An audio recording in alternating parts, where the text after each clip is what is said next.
From WNEP, the news station, this is 2024, a look back. Good afternoon, everybody. I'm Mindy Ramsey. Thanks for joining us. Welcome to a special edition of Newswatch 16 at noon. Northeastern and central Pennsylvania is surrounded by wildlife. Today, we're taking a look back at some of our favorite wild stories of the year. Let's begin in Monroe County, where one family had a very surprising visitor. As Newswatch 16's Nikki Kreis explains, the bear even left with a snack. On Monday morning, Nicole Essenplair was upstairs in her Pocono Lake home when she heard some loud noises. She went downstairs and noticed her sliding glass door was wide open. Okay, so who is in my house right now? And nobody's answering me, and I hear somebody in there.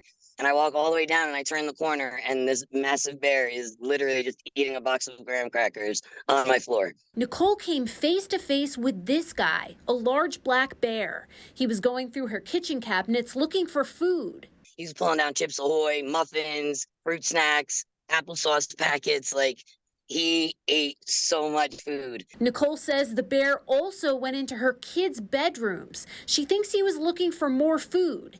The family took pictures of the bear because they didn't think anyone would believe them. I just wasn't that scared after he was sitting there eating. He just didn't seem aggressive. He wasn't like charging us. He just was eating. So how did the bear finally leave? A friend of mine came and put a ladder up and went through a bedroom window and wound up poking him a bit with a stick. And just scared him out. He just scared him out. And I guess that's why he wasn't done eating. He took the tostada shells with him. Yes, that's right. The bear took a snack for the road. Nicole says other neighbors have seen this bear in their cameras, and bears are a regular occurrence in her development. Nikki Kreis, Newswatch 16. Well, staying in Monroe County, a bear interrupted what was supposed to be a relaxing getaway. Katuska Diaz and her friend were checking out a short-term rental in Tobiana Township when a bear stopped in for a visit. We was going in, so that's why we left the door not closed, just a little bit, but the bear put his just in the door like this, the open automatically open, so yeah, it was scary, like a terror movie. That is a little scary. Diaz and her friend hid in a bathroom for about 20 minutes while they waited for police to arrive. But by the time officers got there, the bear already let himself out here in Monroe County. Well, this year, some firefighters in Lycoming County helped get some animals out of a tree, only they weren't cats. The South Williamsport Fire Department rescued 2 bear cubs. They were about 60 feet up in a pine tree. The Game Commission reunited the bears with their mother and relocated the family back into the mountains here in Lycoming County. Well, speaking of rehoming, a tree that was home to a nest of red-shouldered hawks was cut down in the Poconos. Newswatch 16's Emily Kress shows us how an area business helped the hawks get back to their home. It's a reunion caught on camera. The wilders at Pocono Wildlife Rehabilitation and Education Center near Stroudsburg say they got a call after a tree service cut down a tree in Bushkill that was known to have a nest of red-shouldered hawks. They're federally protected, so if you're told that they're in there and you still proceed to do that, it is illegal. It is a federal offense. So it was reported. The 4 birds were not hurt, but are still too young to care for themselves. Rehab experts knew time was limited to get the birds back to a nest near where they originally came from. So we had a majority of the original nest. We got one of our old laundry baskets and placed the original nest into there. But the wilders needed a helping hand to get the birds back home, so they put out a call on Facebook. It didn't take long for Busy Beaver Tree Service, based out of Lords Valley, to answer the call and bring the gear. We have a spider lift. It's a tracked aerial lift that we use for tree removal, and we got it to the tree that they picked out, and we went up and helped them secure the nest in the tree. Busy Beaver Tree Service owner Walter McGee then helped avian specialist Samson Metzger get suited up to take the birds back to the nest nearly 40 feet up. Birds will the parents will stay around for a little while, at least like a couple days, trying to find their babies. flying around with food. Like last night, one of the parents was flying around with a mouse. The parents of the red-shouldered hawks returned back to the nest this morning. Everyone involved says they're thankful for this happy ending. 2011, we did rescue a red-tailed hawk that was stuck up in a tree. But this was a first. Like, this would not have happened without them. Like, if they weren't there, we wouldn't have been able to do this. So the credit, like, all goes to them for that. Emily Kress, Newswatch 16, Monroe County. And staying in Monroe County, Eclipse the bald eagle was released back to her home along the Delaware River. A family noticed an eagle in distress along the river and called Pocono Wildlife. Eclipse had a wing injury. It took about 3 months for her to heal, but once she did, Pocono Wildlife knew it was time for Eclipse to go home. She knew she was home. And to see her, her baby from last year go get her lunch and pretty much welcome her back to her spot was really cool. That was goosebumps. It was amazing. This is really all I ever wanted for her. My worst fear was that she wasn't going to be able to be released. That is amazing. The eagle got the name Eclipse because she was found right as the solar eclipse was taking over the sky in April. Well, in Schuylkill County, a wildlife center took care of a bald eagle. In January, someone noticed the eagle acting strangely in the woods in Sullivan County. She was taken to Red Creek Wildlife Center near Schuylkill Haven, where she tested positive for avian flu and lead poisoning. Staff at the center say the cause of lead poisoning in bald eagles is from the food they eat, deer. When a lead bullet goes through a deer, they have measured about 18 inches out from the bullet track is lead dust. So if someone leaves the entrails behind and there's lead dust in it, the birds eat it, that type of thing, that's how they get it. After 6 weeks of treatment, staff members say she was more alert and able to eat on her own here in Schuylkill County. In Susquehanna County, a cow picked the perfect day to go on an adventure. One of our viewers captured this photo of a cow wandering the campus of Blue Ridge High School. It roamed the parking lot and the school's fields. The cow escaped from a nearby farm and was eventually returned home here in Susquehanna County. In June, a fireman's carnival got off to a bit of an interesting start in Columbia County. The Benton Fire Company spent hours trying to rescue a horse that had fallen into a ditch and was stuck on her side. Crews used straps, a skid steer, and help from a neighboring farmer to free the animal. It can be very stressful, but at the same time, it's something that we have trained for. The horse was returned to its owner. The Benton Fire Company went back to the carnival grounds to get all the food ready for the Benton Firemen's Carnival here in Columbia County. While we captured some wild photos and videos ourselves, our viewers showed us just how wild nature can be this year. Coming up, we'll take a look back at some of the best photos and videos that you submitted.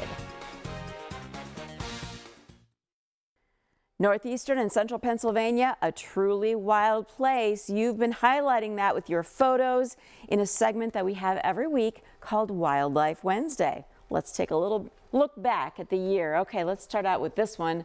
Oh, what a cute little fawn who sang hello to a bear statue. Not an actual bear, but pretty lifelike. This is in Stillwater, and we got this from Sherry. She says, just a friendly kiss. Very nice. I like it. Check out this bird. Wow, an osprey with a fish in Lackawanna County. That's a framer right there. Very nice. Thanks, Michael, for sending that one in. Love to see that. Oh, and check out the squirrel just gorging on that gourd, right? Enjoying the pumpkin in Penn Forest Township. So cute. Love to see it. Oh, and here's another squirrel one. Check out this video. This squirrel is actually chomping on a chicken wing in Dunmore. I don't know where the chicken wing is from. If it's from a restaurant in Dunmore, but it looks really tasty, and the squirrel is loving it. Let's check out this mama bear and baby bears. And wait, that's not the last one. Here we go. One more little cub. Oh, they are so cute. That's in Milford. Love to see that. Let's check out this one. Oh, a groundhog eating some peaches and loving them. That's in Watsontown. Thank you so much for all of your wonderful wildlife photos and videos. We can't wait to see the moments you capture next year. Coming up, we'll take a look back at some groundhog's winter predictions. Well, this year wouldn't be complete without a winter prediction from some groundhogs. But this time we're not talking about Punxsutawney Phil. Newswatch 16's Amanda Eustace introduces us to sweet potato and baked potato. As the sun rose over the Wilders at Pocono Wildlife near Stroudsburg, the fate of the season was in the paws of groundhogs, sweet potato and baked potato. Legend has it if they see their shadow, we're in for another 6 weeks of winter. If not, we're in for an early spring. This morning, the two groundhogs stood tall, not scared of their shadow. No shadows. Early spring. Stephanie Knapp and her two boys from Milford were excited to hear spring is arriving early. Oh, we love Groundhog's Day. We love groundhogs. We love a theme. Any excuse to have some sort of celebration and celebrate Pennsylvania tradition. Yeah. We're proud Pennsylvanians, so we thought it'd be fun to learn a little, and it's like a once-in-a-lifetime opportunity for us to get this close to a groundhog. The German Pennsylvania tradition dates back to when badgers were being used in Germany as prognosticators. So when they came here, the Pennsylvania Dutch people that were German back then, and they're looking around and they didn't see any badgers, but they saw the groundhog and said, that's going to be our prognosticator. So every year on the 2nd of February, groundhogs are coming out anyway to mate and do stuff. This is the first time in the center's history they've been able to host a Groundhog Day event. That's because this year they actually had groundhogs. They were about the size of potatoes, hence their name when they came in. And it's recommended that they're released between 5 and 6 pounds. And they were not at that weight when it was time for release. So we made the decision to winter them over to hopefully release them in the spring. For many, Groundhog Day is all about the prediction and the fun. But here at the Wildlife Center, the hope is to educate people about them and how they live. Well, they're really good if you want to keep other animals out. So if they're underneath your shed, a fox isn't going to come in. A skunk isn't going to come in. People see them, they think they're cute, they think they're cuddly. You should not touch them. They're rabies vector species. Whether sweet potato and baked potato get this year's prediction correct, the Wildlife Center hopes to continue taking part in the over 100-year-old tradition for years to come. Amanda Eustace, Newswatch 16, Monroe County. Well, a new officer is reporting for duty at one university, only this one has 4 paws. Rush has a tough job ahead of him. Coming up, how he keep his students and staff safe here on campus. Well, dogs can do some pretty remarkable things. That's why Bloomsburg University's police department is adding a 4-legged friend to the force. Newswatch 16's Mackenzie Ocker shows us what Rush can do. There's a new 4-legged police officer at Bloomsburg University in Columbia County. Rush is the university's new bomb-sniffing canine. He's a 1-year-old Belgian Malinois. We usually use Pennsylvania State Police for their explosives detection canine, and then we also use Geisinger Hospital. But for Rush, I just thought, why not have one of our own that's here and easily deployable just in case they're not available? The university's police department was awarded a $7,500 grant for Rush through the United States Police Canine Association. Before he can start sniffing for explosives, Rush and patrolman Eli Middaugh must undergo 22 weeks of training, which starts at the end of the month. It's going to be explosive detection training, and then he's also going to do the patrol training for tracking, suspect apprehension, and he'll be on patrol with me then. Bloomsburg University holds lots of events on campus throughout the year, many of which draw large crowds. Having Rush on campus is crucial for everyone's safety. Similar to our closed-circuit TVs that have a pretty robust footprint all across our campuses, but I think a canine, being right here, the time element is important to have that asset right here on our footprint to serve and protect our campus. So for him to be here and just make sure everybody's safe, that's the biggest thing, is campus safety. So, and he'll also be available for the whole region as well, not just here. Once Rush is done with his training, he'll be able to sniff out 33 explosive odors. The climate of explosives, bomb threats, hoax, swatting, are huge, and being able to deploy an asset immediately or quickly to do a search and perhaps get back to business, get back to class, without prolonged and protracted times of being out of a building or out of school, I think is very important today. Mackenzie Ocker, Newswatch 16, Columbia County. In Monroe County, Toby was the center of attention. The East Stroudsburg School District held a graduation party for Toby. He graduated from the Love on a Leash therapy dog program in March. His owner says he brings a laid-back, calm energy to students. And of course, his party was complete with cake here in Monroe County. Well, a dog is spending the holiday season at home with her family in Northumberland County. As Newswatch 16's Emily Kress explains, Bree bolted from her groomer and was missing for more than a year before returning home. Lots of pets and head scratches are in order for Bree the mini golden doodle. Her owners, Susan and Mervyn Leahy of Montandon, reunited with their dog after 16 months apart. The Leahys say Bree made her escape from their dog groomer in Selinsgrove back in October of 2022. They were done grooming, and the groomer opened the door to take towels over to their laundry, and she bolted out the door. I saw her bolt, I saw her running, I called to her, and she kept right on going. Shannon Cohan with Central Pennsylvania Pet Recovery joined the effort to find Bree. For months, sightings popped up, but they had no luck catching her. She made it as far as Beaver Springs and then circled back and ended up in Middleburg. She put some miles on. Then a whole year passed without a trace of Bree. Big hunting area, so we were afraid either the coyotes got her, a hunter saw her and shot her, or she just got hit by a car or something happened to her. I mean, we gave up hope. But Shannon Cohan never did. The 6-year-old dog was finally spotted on Saturday. A trap was set with food and other treats on a farm near Middleburg in Snyder County, where she was safely caught. And then that's when I kind of just lost my composure.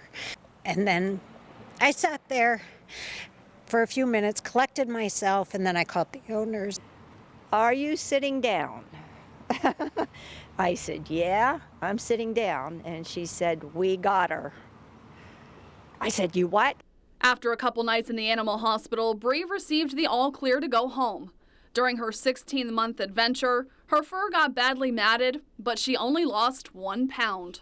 Resilience is like none other, and we truly don't give them the credit that they deserve. She's doing great. It's like she never left.